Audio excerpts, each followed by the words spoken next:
बिस्मिल्लाहिर्रहमानिर्रहीम अस्सलाम वालेकुम। एक बार हाज़िर हूँ एक न्यू वीडियो में, एक न्यू रेमेडी के साथ। भी आज की वीडियो में मैं आलू के ज़रिए सफ़ेद बाल हमेशा के लिए काले और घने करने का आसान नुस्खा बयान करूँगा।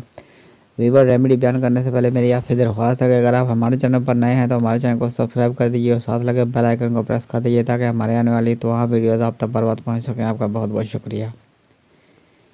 बालों के लिए आलू के खुश्क टुकड़े एक पाव लोहे के बर्तन में आध किलो पानी डालकर एक दिन के लिए रख दें। दूसरे दिन इस पानी को लगाएं। बाल स्याह हो जाएंगे। चंद हफ्ते चंद महीने ये टोटका ज़रूर आजमाएं।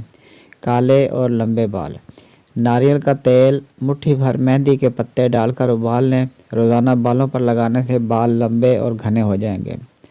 चेहरे का मसाज, चेहरे पर अक्सर दानों के ठीक हो जाने के बाद दानों का निशान बाकी रह जाता है, तो चेहरे पर दानों के लिए रोगन जैतून और रोगन कद्दू को बराबर वज़न में डालकर गाल का मसाज करें और तब तक मसाज करें जब तक धब्बे दूर ना हो जाएं। चेहरे के दाग धब्बों के लिए नींबू के छिलके पीसकर दूध में डालकर मिलाएं और रात को सोने से पहले चेहरे पर लगाने से दाग धब्बे और हल्के दूर हो जाएंगे। जल्द निखारिए, ताज़ा दूध में ग्लिसरीन डालकर चेहरे पर लगाने से जल्द निखर जाती है। आँखों के हलकों के लिए मलाई में चंद कतरे लेमन के रस मिलाकर चेहरे पर लगाने से हल्के दूर हो जाते हैं।